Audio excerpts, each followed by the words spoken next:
우리 옆에 보면서 이렇게 인사하십시다. 잘 오셨습니다. 한 번만 더 인사하실까요? 많이 피곤하시죠?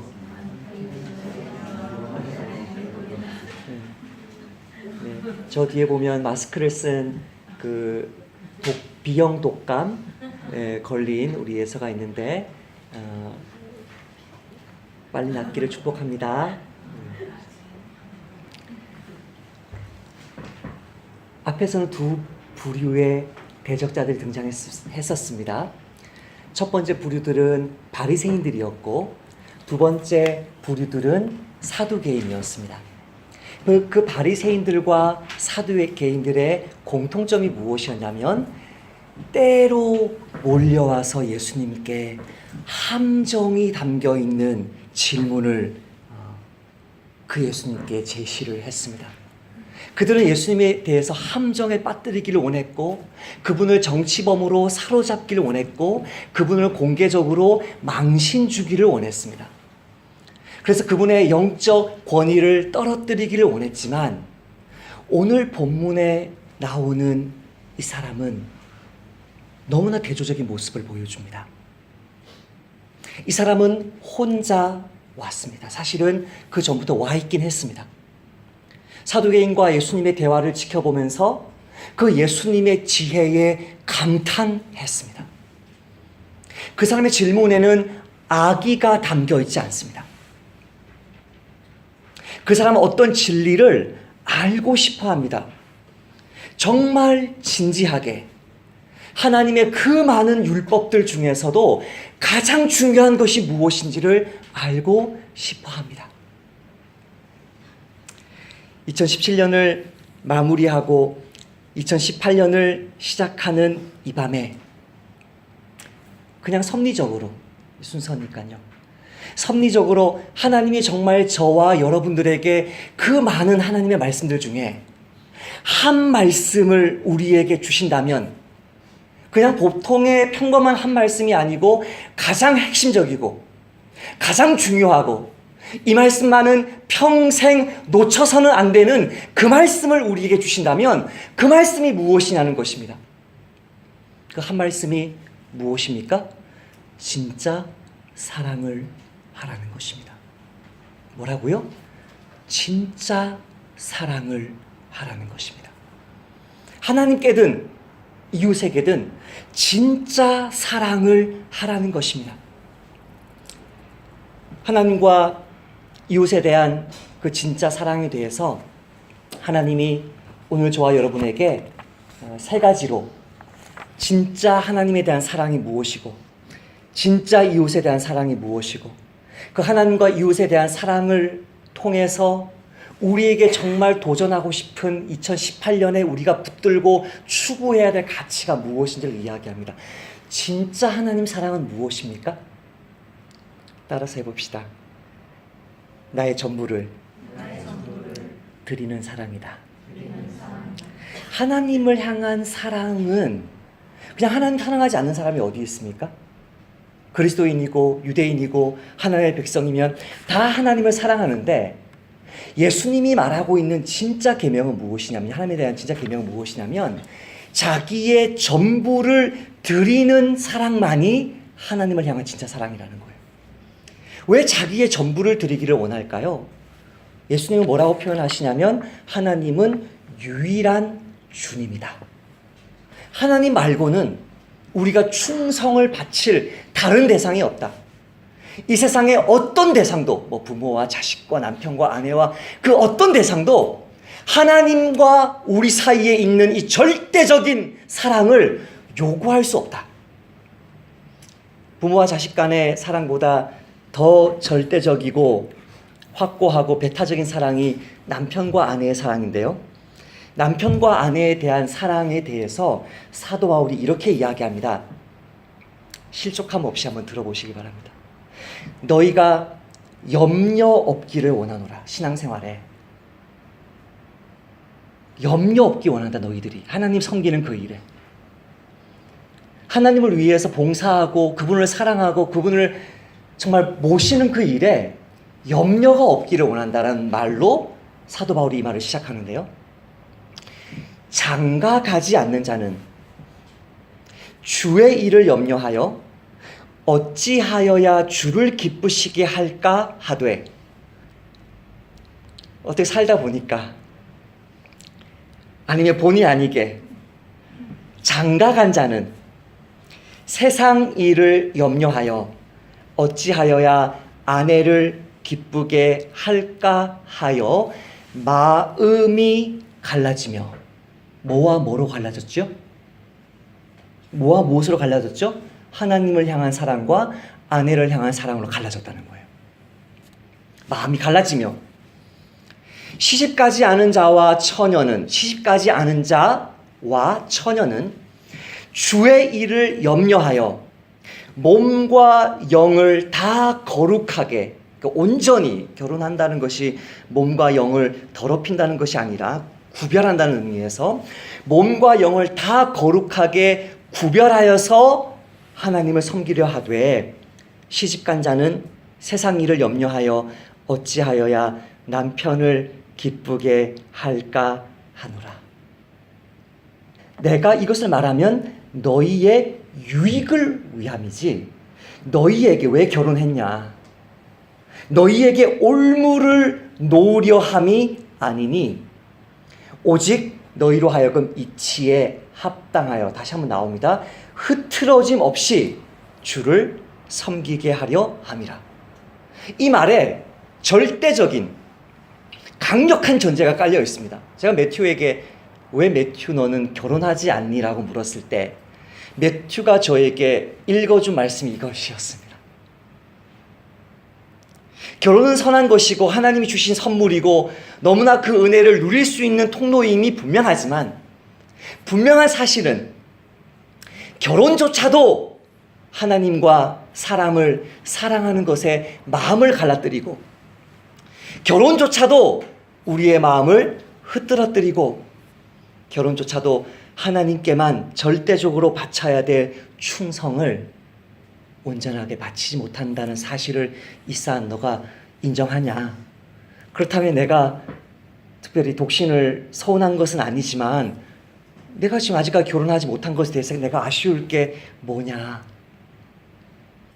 이 세상에서 가장 절대적인 관계가 남편과 아내의 관계이고, 가장 배타적인 관계가 남편과 아내의 관계이고, 어떤 것도 그 사이에 끼어들어서는 안 되는 것이 남편과 아내의 관계인데, 하나님과의 관계에서만은 하나님이 그 남편을 부르시고 하나님이 그 아내를 부르신다면 부부 관계를 잠시 중단하고서라도 하나님과만 독대해야 할 절대적인 관계가 하나님과 사람의 관계라는 거죠.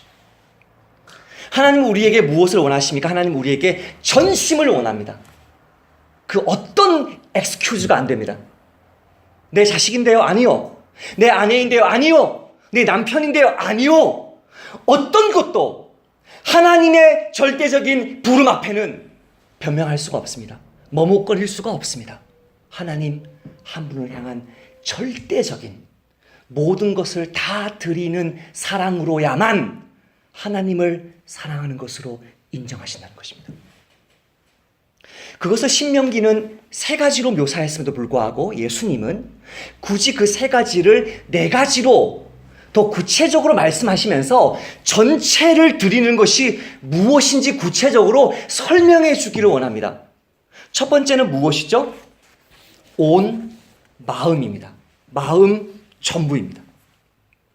우리 하원이 혹시 송무영신 예배 왔나요? 자군요. 주님 축복합니다. 우리 하원이 자다가도 은혜받게 하옵소서. 둘째 아이가 지금 목소리가 안 나오죠. 준서. 자, 마음이 뭐예요? 마음. 준서, 중이. 마음이 뭐예요? 마음이 어떤 기능을 해요, 사람에게? 생각하는 거예요. 맞아요. 생각해요. 마음이 생각해요. 또 막 뭘 하고 싶어 하죠. 그죠? 막 의지를 가지고 하고 싶어 해요. 또 아빠가 준서에게 잘못했을 때 준서 마음에 상처를 받아요. 마음은 우리가 생각하고 느끼고 바라는 모든 것이에요. 그 중심이 마음이에요. 근데 하나님은 우리의 마음이 하나님과 상관없는 다른 잡다한 생각이나 갈망이나 감정으로 흔들리는 것을 원하지 않아요.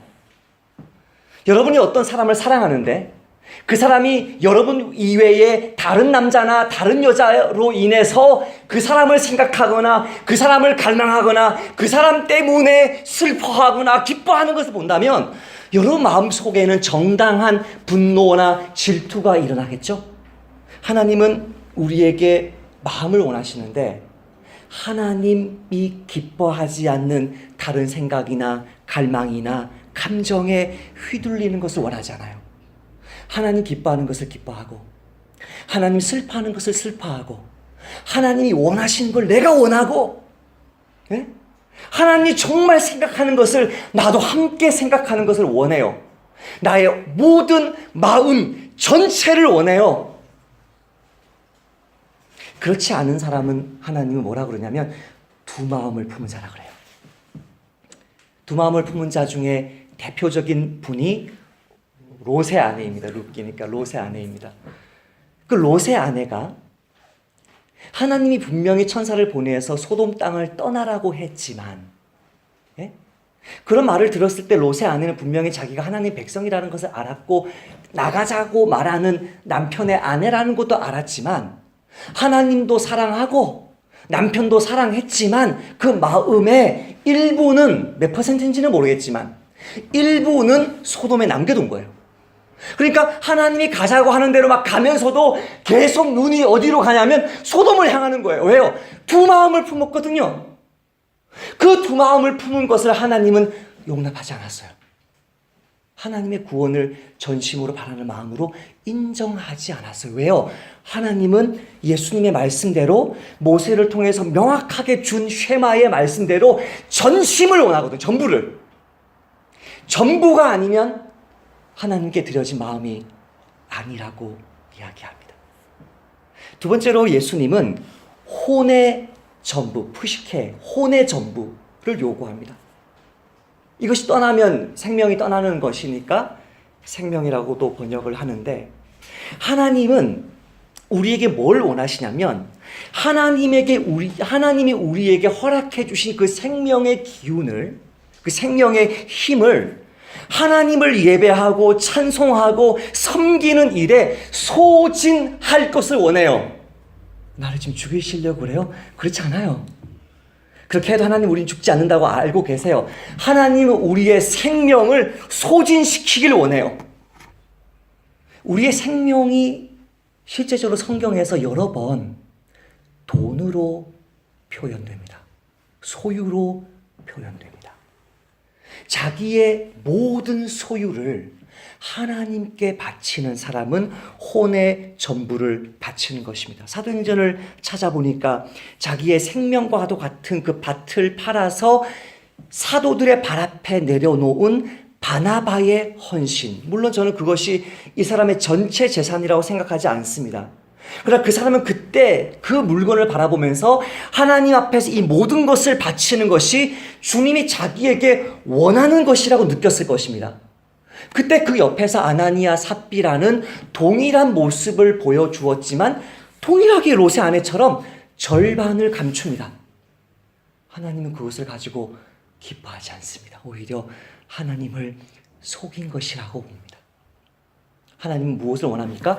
생명의 전부를 원합니다. 세 번째는 신명기에서 잘 나타나지 않은 것인데요. 무엇이라고 개역성경에서 이야기했죠?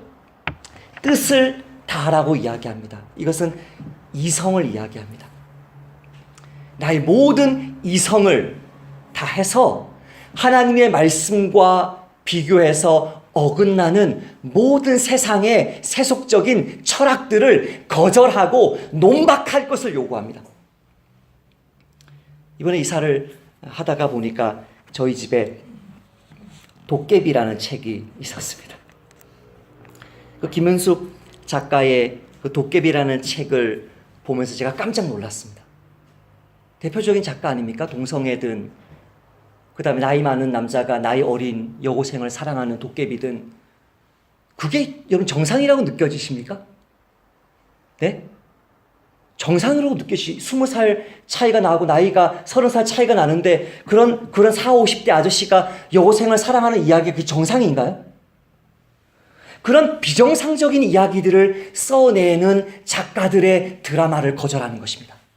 그런 영화를 거절하는 것입니다. 그런 소설을 거절하는 것입니다. 그런 작가들의 희극을 거절하는 것입니다. 복음으로 논박하는 것입니다. 하나님의 말씀을 하나님의 진리로 인정하면서 내 삶 속에 그런 것이 영화로, 드라마로, 소설로, 책으로 들어오는 것을 허락하지 않는 것이 나의 뜻을 다하는 것입니다. 나의 이성을 다하는 것입니다. 하나님의 말씀과 어긋나는 세상의 모든 철학을 받아들이지 않는 것입니다. 그것이 세상 사람들이 말할 때는 편협하다고 이야기할지라도 그것을 거절하는 것입니다. 가족이든 결혼관계든 이성이든 부모와 자식이든 하나님의 말씀을 보니까 이게 너무 답답한 것 같죠? 너무 이게 숨 막히는 것 같죠? 그러나 그 울타리가 생명을 지켜주는 울타리입니다. 그 울타리를 무너뜨릴 때 수많은 추가적인 죄악들이 지금 여러분 오늘 뉴스 켜보세요. 어제 뉴스 켜보세요. 그 모든 것들이 하나님이 말씀하신 율법을 어겼을 때 추가적으로 따라오는 죄악들이에요. 왜 자기 자식들을 유기시키는데요? 하나님의 말씀은 무엇이라고 말해요? 편협한 게 아니다. 나는 너의 지성에, 너의 뜻에 전부를 원한다. 90% 정도는 기독교 신학으로 이루어져 있고 나머지 10% 정도는 세상이 말하는 유행하는 드라마나 가요나 영화의 그 사상을 받아들이지 않기를 원한다. 이것이 주님이 원하시는 거라는 거예요. 하나님이 원하시는 사랑이라는 거예요. 마지막 뭐예요? 너의 힘을 다하는 거예요. 한 번도 제대로 써보지 못한 힘일 것입니다. 왜요? 하나님께 바치기 전에는 우리의 힘은 100% 발휘가 절대 안 됩니다. 여러분의 30년, 40년, 50년 삶을 한번 돌아보세요. 여러분이 죄를 지으려고 했을 때 여러분의 힘에, 은사에, 능력에 100%가 발휘되던가요? 절대 발휘 안 됩니다. 하나님 앞에서 받은 은사가 100% 발휘될 때는 하나님을 위해서 쓸 때밖에 없어요. 그때요, 나에게 이런 능력이 있었나라는 생각을 할 정도로 어마어마한 능력이 부어져요. 따라서 합시다. 하나님이 내가 못 해본 것을 하라고 하실 때 무조건 아멘 하자. 뭐 새로운 환경으로 가라? 못 해본 일을 하라? 영어 한 글자 모르는 나보고 갑자기 선교사님 왔는데 통역을 하라? 무슨 내가 책 한 권도 이렇게 제대로 읽어본 적이 없는데 책을 써라?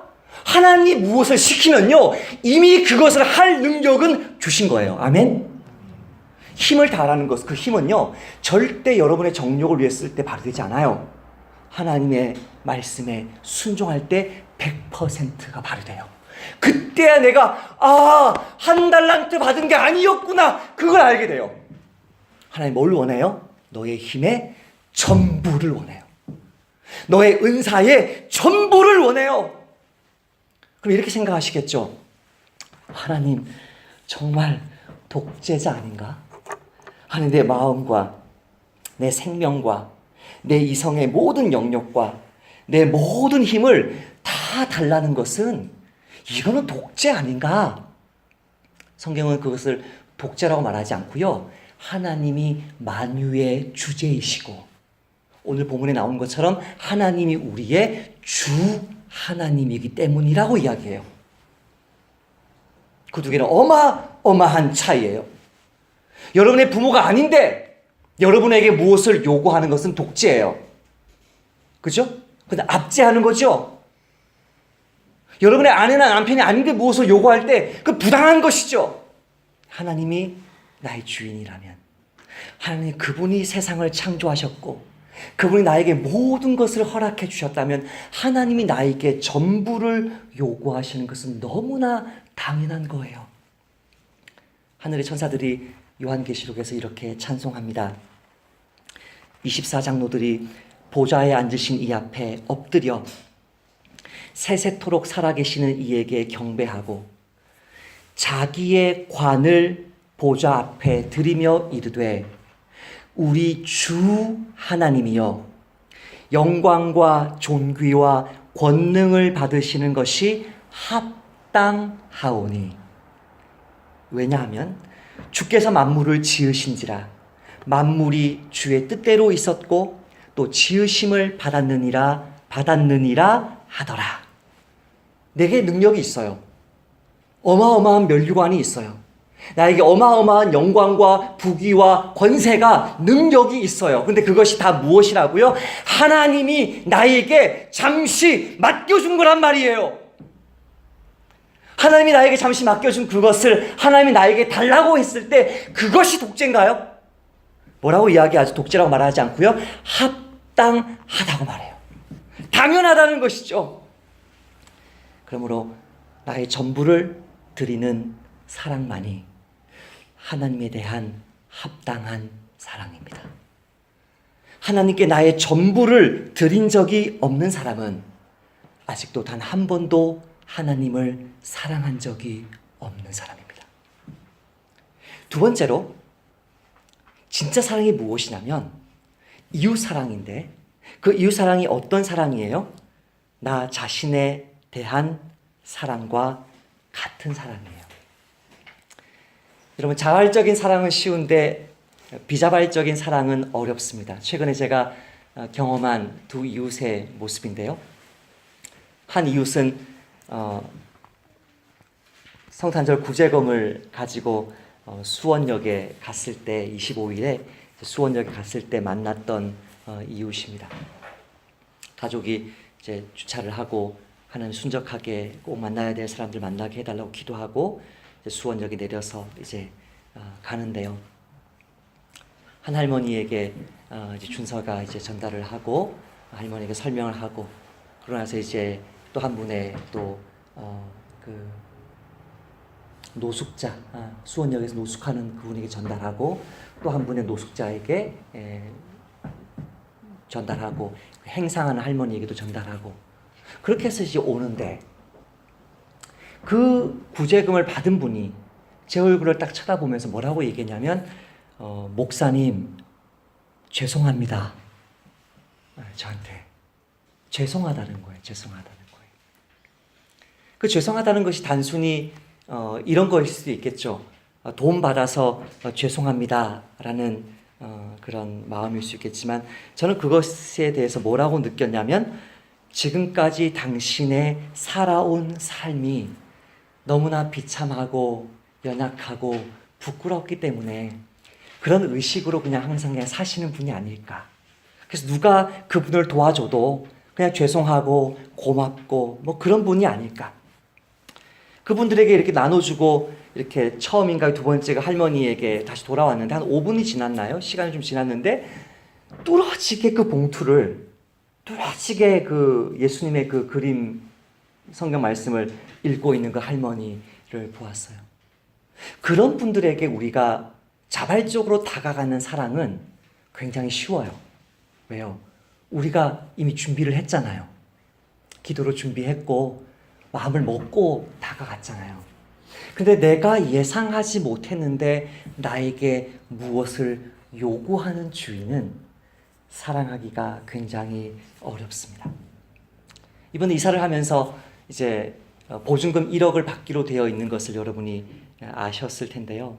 그 1억을 제가 새롭게 들어가는 집에 그분이 요청해서 온라인으로 쏴주시면 이렇게 온라인으로 쏴주면 이렇게 제가 중간에서 온라인으로 받고 제가 다시 온라인으로 이렇게 1억을 주면 좋겠다라고 요청을 드렸음에도 저는 그렇게 돈을 안 준다는 거예요. 수표를 주겠다는 거예요. 그래서 저는 1억짜리 수표를 줄 알았죠. 근데 그것이 아니고요. 1,000만 원짜리 9장, 100만 원짜리 9장, 10만 원짜리 10장 이러면 1억인가요? 그렇게 항상 모든 세입자들을 그렇게 보냈다는 거예요. 그분이. 저한테도 그렇게 한다는 거죠. 그래서 왜 저렇게 하지? 제가 거기에 한 30분을 붙잡혀 있었는데요. 그분 말이 그래요. 이 도배비가 얼마인지 아시냐고. 도배비가 한 150만 원 정도 든다고. 그래서 얼마를 내시겠냐고. 그걸 이제 떼고 주겠다는 거예요. 사장님, 저희가 도배하지 않은 집에 낙서 막 황칠되어 있는 그 아이들이 낙서해 놓은 집에 들어온 거 아시잖아요. 왜 제가 그 도배비를 주나요? 그 황칠한 거 그거 나한테 보여줬냐고. 그 아드님에게 제가 보여줬어요. 사위인지 아드님인지 이어폰 꽂고 LG 다닌다는 그분에게 제가 다 보여줬어요. 이거 제가 낙서한 거 아니에요.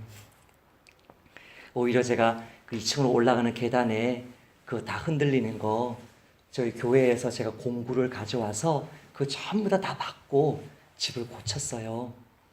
문고리, 집에 있는 머리, 발 이런 것들 새 거 다 사서 제가 다 갈았어요.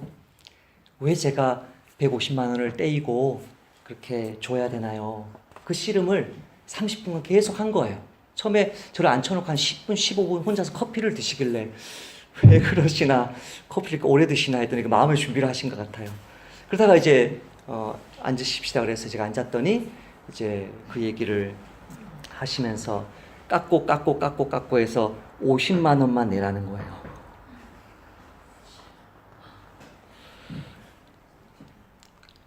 그래서 제가 그랬어요. 사장님, 제 기억에 2년 동안 살면서 제 기억에 우리가 그 집 벽지에 어떤 흠이라도 냈다고 한다면 제 아들이 스티커 붙였다가 좀 찢어진 그거 하나 말고는 제가 기억나는 것이 없고요. 이 집을 더욱더 깨끗하게 정말 쓰기 위해 노력했고요. 곰팡이 필까봐 2층, 3층 그 2층에 있는 문들을 다 열어놓고 환기시켰고요. 우리 바로 옆집이 150만 원 중에 75만 원을 떼이고 나갔거든요. 그래서 저한테 얘기를 하면서 조심하라 그렇게 하고 석 달 전에 나갔단 말이에요. 돈을 팍 올리면서. 제가 마음의 준비를 했지만 저는 그렇게 당할 줄 몰랐던 거죠. 그거 조금 찢어진 거 벽지 하나 바르면 얼마일까요? 10만 원 할까요? 제가 10만 원 드릴게요.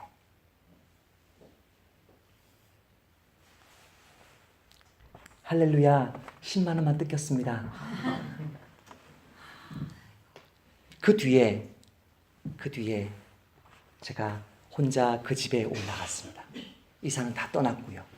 다 집 넘어갔고 혼자 그 집에 남은 청소, 먼지 이런 것을 다 혼자 쓸었습니다. 다 쓸고 청소 다 하고 이미 제가 10만 원 떼었으니까 그 집 거는 끝난 건데 그 다 청소를 하고 그 주인한테는 전화를 하지 않고 생색내는 것 같으니까 그 부동산에 전화해서 청소 제가 다 해놓고 갑니다. 웃으면서 집에 이제 보일러 안 나오는 그날 밤 보일러를 안 나오는데 집에 막 한데 제가 생각이 어머 스티커 하나 안 뗀 게 있는 것 같은 거예요. 그 밤에 차 몰고 가서 준서야 가자 해서 그 스티커 깨끗하게 떼고 왔어요.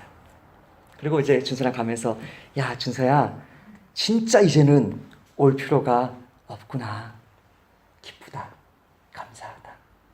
이분들이 우리를 어떻게 대했는지 상관없이 내가 이분의 이 집을 마치 내 집처럼 이렇게 최선을 다해서 한 것 너무 감사한 거예요. 그러니까 저는 그 30분간 온갖 말도 안 되는 말로 시달린 것과 그렇게 하다가 결국은 10만 원 이 모든 것들이 저한테 상처를 하나도 남지 않았고요.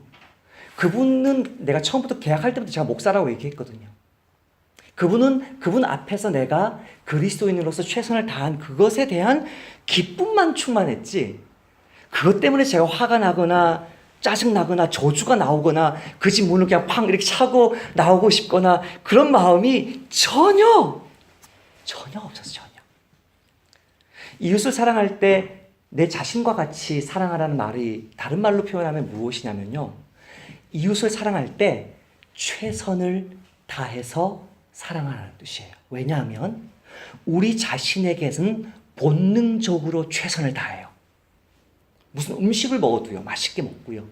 옷을 입어도요. 이쁘게 입고요. 최선을 다할 수밖에 없는 거예요. 사람은 본질적으로 자기 중심적이기 때문에. 이웃을 내 몸과처럼 너 자신처럼 사랑하라고 하는 것은 그 이웃을 사랑할 때 최선을 다하는 거예요. 최선을. 야고보는 이렇게 표현해요. 그러므로 사람이 선을 행할 줄 알고도 행하지 아니하면 죄니라. 잘 보세요.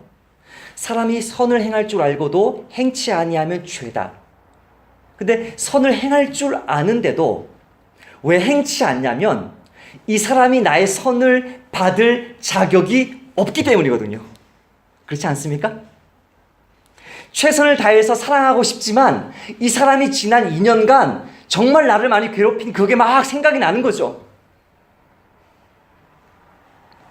그런데 이 사람이 나에게 요구하든 요구하지 않든, 이 사람이 알든 알지 못하든 나는 어떤 요구를 받고 있냐면 선을 행하라는 요구를 받고 있어요.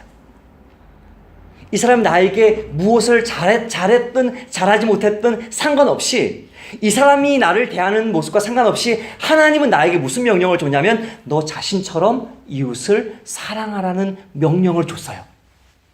그러니까 이웃 사랑 뒤에 어떤 사랑이 있는 것이죠? 이웃 사랑 뒤에 하나님 사랑에 대한 계명이 놓여 있어요. 그 이웃과 나의 관계 그 뒤에 하나님과 나의 절대적인 관계가 놓여 있어요.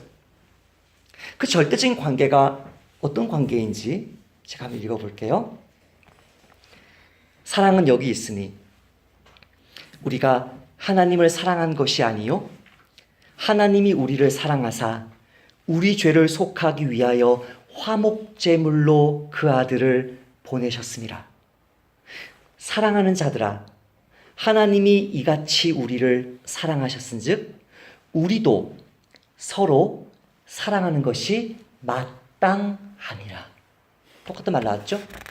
하나님이 모든 영광과 존귀와 권능을 받는 것이 합당한 것처럼 우리가 서로 사랑하는 것이 뭐하다고요? 마땅하다는 것이죠. 여러분이 하나님의 사랑을 받을 때 하나님으로부터 사랑받을 만해서 사랑받으셨나요? 여러분이 하나님의 사랑을 받을 때 여러분이 먼저 그 하나님을 사랑하셔서 그에 대한 보답으로 하나님의 사랑을 받으셨나요? 그렇지 않습니다. 우리가 아직 죄인 되었을 때에 하나님이 우리를 먼저 사랑했습니다. 근데 우리는 이웃을 사랑할 때는 어떤 조건을 붙이냐면 그 이웃이 사랑할 만해야 사랑하겠다는 조건을 붙이고요.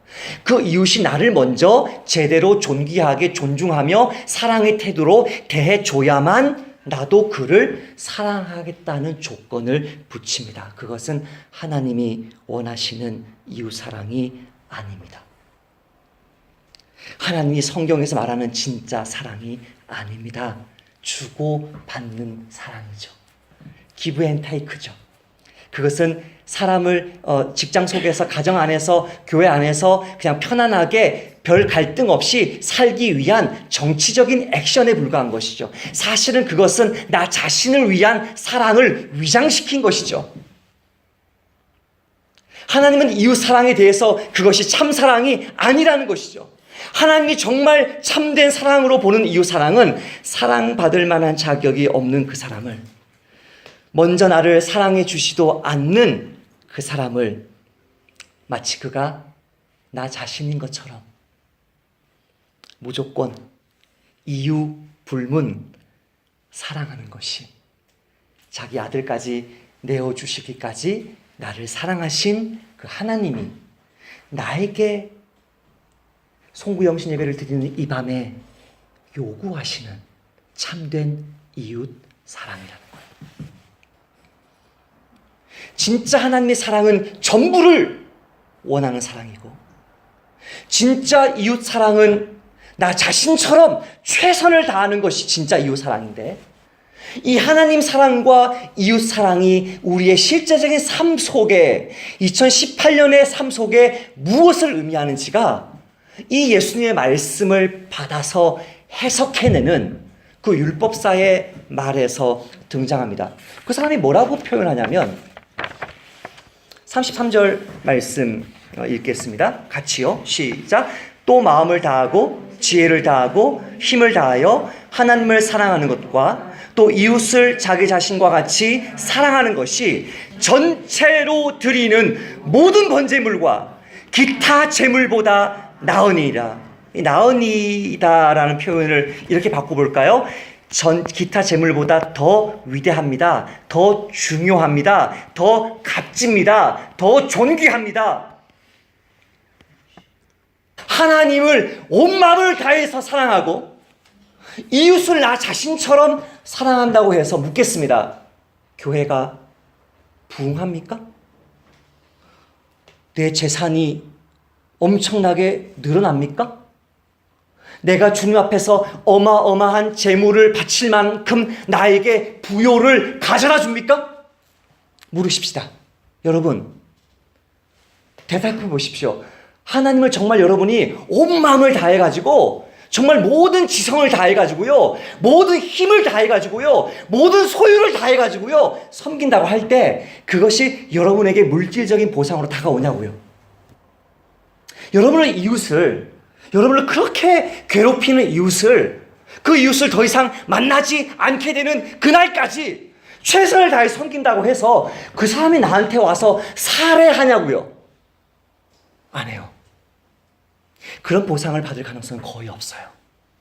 근데 이 율법사가 뭐라고 말하면서 예수님이 그것이 맞다라고 이야기하냐면, 모든 재물, 어마어마한 통째로 바쳐드리는 엄청난 외양적인 헌신과 봉사와 그 모든 것보다 하나님 한 분을 진짜로 사랑하고 내 이웃을, 정말 가시 같은 내 이웃, 꼴로 보기 싫은 내 이웃, 정말 나를 30분간 1시간 동안 후벼 파는 그 이웃을 사랑하는 것이 더 존귀하고 더 가치 있고 더 값지다는 이 말씀은 하나님 사랑 없는 모든 교회 봉사, 모든 저와 여러분의 봉헌, 저와 여러분의 모든 외적인 성장은 껍데기라는 것입니다. 그것이 선교든 목회든 자녀 양육이든 직장에서의 무슨 연봉이 올라가는 것이든 모든 것이 껍데기라는 것입니다. 그러나 여전히 우리 가정은 가난해도, 여전히 우리 교회는 연약해도, 성도들 몇 분 잠시 해외 출장 가시면 출석률이 그냥 확 떨어지는 그런 공동체를 1년 동안 섬길지라도 내가 정말 주님을, 하나님이 요구하시는 사랑으로, 어떤 사랑? 나의 전부를 바치는 그 사랑으로 주님을 사랑하고 내 이웃을 하나님이 원하시는 그 모습으로 사랑하는 것, 어떤 사랑?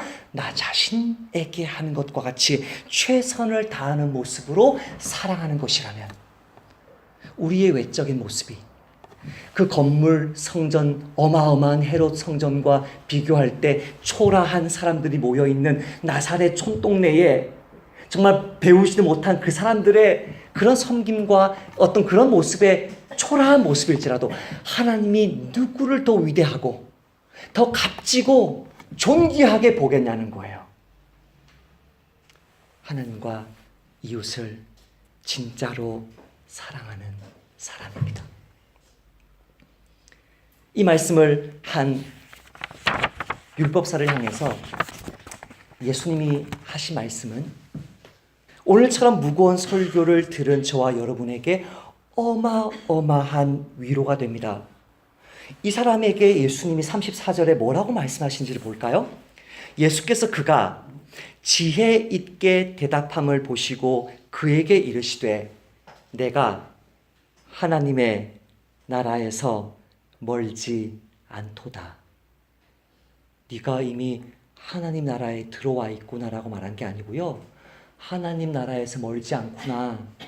이게 무슨 말이냐면 그냥 쉽게 표현하자면 마가복음 1장 시작했을 때 정도의 수준이구나. 요한이 잡힌 후 예수께서 갈릴리에 오셔서 하나님의 복음을 전파하여 이르시되 때가 찼고 하나님의 나라가 가까이 왔으니 회개하고 복음을 믿으라. 가까이 이른 것은요, 하나님 나라에서 멀지 않다는 말은요, 아직도 무엇을 요구해요? 회개와 믿음을 요구하는 상태예요. 이 사람은 이렇게 탁월한 안목을 가지고 있어도 아직 예수님의 제자가 된 사람이 아니에요. 하나님의 백성이 된 사람은 아니에요. 근데 예수님은 저와 여러분에게는 뭐라고 말하냐면 하나님 나라의 비밀을 너희에게는 주었으나 외인에게는, 아직 이 나라에 들어오지 못한 외인에게는 모든 것을 비유로 하나니 이는 그들이 보기는 보아도 알지 못하며 듣기는 들어도 깨닫지 못하게 하여 돌이켜 죄 사함을 얻지 못하게 하려 함이라. 그렇다면 이 자리에 모여있는 저와 여러분에게는 이미 죄 사함의 은혜를 주시고 예수 믿음의 은혜를 주시고 하나님의 자녀로 예수님의 신부로 사는 구원의 은혜를 이미 우리에게 뭐 하신 거예요? 주신 거죠. 만약 어떤 여인이, 어떤 남자가 여러분에게 사랑을 요구하면서 그 사랑이 완벽해야, 그 사랑이 온전한 것이어야만 여러분과 결혼해 주겠다라고 이야기한다면 여러분의 1년이 얼마나 피곤하겠습니까?